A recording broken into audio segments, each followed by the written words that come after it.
Vicky from Buena, Texas has a question about vinyl floors. Well, she's adding waterproof vinyl wood planking throughout her house. All right.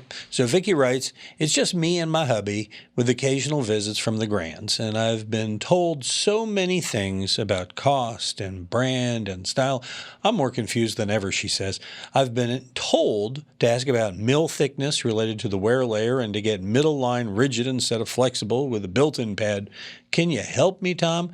What's your advice for Vicky? Stop overthinking this. It's not that difficult. First off, I don't know who's giving you all this information, but you'll always find people giving you information that don't really know what they're talking about. And usually it's going to come from somebody who's not writing a check.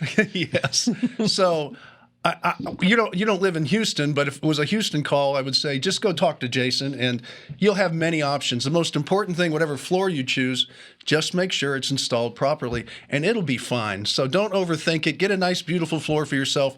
Deal with someone who's in the floor business that knows what they're doing and has experience with it, and just trust what the manufacturers put together as far as the installation of it. And since it's just a couple of people, you don't have a very rough lifestyle with maybe 10 dogs, 14 kids, something like that. Wait a minute, no. The Grands come around now and then. Yeah, once in a while. But it's going to be fine. So just pick out something you really like and deal with someone who's really good at what they're doing. And you're going to find somebody who's really good at what they're doing if they've been in business, 5 years? Yeah. They got a storefront. Obviously, they're going to have a storefront. When you go there, you walk into the storefront, you're going to know, do these people mean business, or are they just, is this a hobby business for them? Yeah, and just be careful everything you read on the internet, and be careful about everything that you hear from your friends and neighbors. Yeah, good reviews are one thing, but if you can get some referrals from some of his customers, talk to some people who've bought it from him, stuff like this from your installer before, and make sure they know what they're doing. Yeah, if he's been in business or she's been in business a long time, you'll be fine. He or she.